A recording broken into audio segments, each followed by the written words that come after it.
ত্রিপুরা থেকে মাদক নির্মূল করতে ত্রিপুরা পুলিশ ও গোয়েন্দা দপ্তরের যৌথ অভিযানে মিলল এক বড় সাফল্য। সিপাহীজলা জেলার সোনামুড়া থানার অন্তর্গত রাঙামাটি এলাকা থেকে এক কুখ্যাত মাদক পাচারকারীকে গ্রেফতার করেছে পুলিশ। পুলিশ সূত্রে জানা গেছে, গোপন খবরের ভিত্তিতে সোনামুড়া থানার পুলিশের একটি বিশেষ টিম সোনামুড়া রাঙামাটি এলাকায় অতর্কিতে হানা দেয়।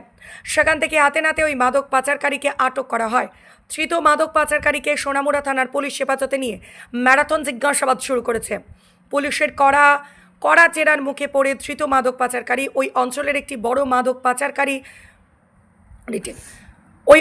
একটি বড় মাদক চক্রের পর্দাফাঁস করেছে। রাঙামাটি এবং সোনামুড়ার বিস্তীর্ণ এলাকায় মাদক পাচার ও ব্যবসার সঙ্গে যুক্ত আরও বহু রাঘব বোয়ালের নাম উকরে দিয়েছে সে। সোনামুড়া থানার ওসি তাপস দাস সংবাদ মাধ্যমকে জানিয়েছেন, ধৃতের কাছ থেকে প্রাপ্ত সমস্ত নামের তালিকা ইতিমধ্যে ত্রিপুরা রাজ্য পুলিশ এবং কেন্দ্রীয় সরকারের গোয়েন্দা বিভাগের কাছে হস্তান্তর করা হয়েছে।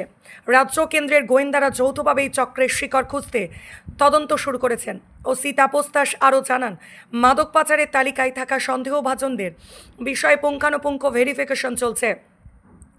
উপযুক্ত তথ্য প্রমাণ হাতে এরই এই চক্রের সঙ্গে জড়িত প্রত্যেককে আইনের আওতায় আনা হবে এবং কাউকে রেয়াত করা হবে না। এই ঘটনার পর ভারত বাংলাদেশ আন্তর্জাতিক সীমান্ত লাগোয়া সোনামুড়া মহকুমা জুড়ে পুলিশি নজরদারি ও নাকা চেকিং আরও জোরদার করা হয়েছে।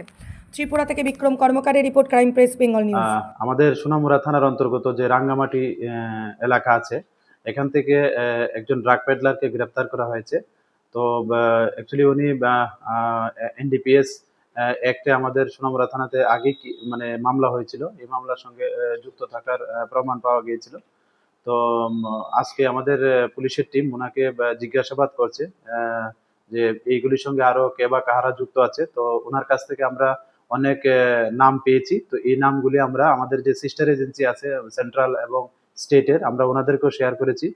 তো এগুলি ভেরিফাই করে আমরা প্রমাণের ভিত্তিতে আমরা ওনাদেরকেও আইনের আওতায় আনবো। Thank you.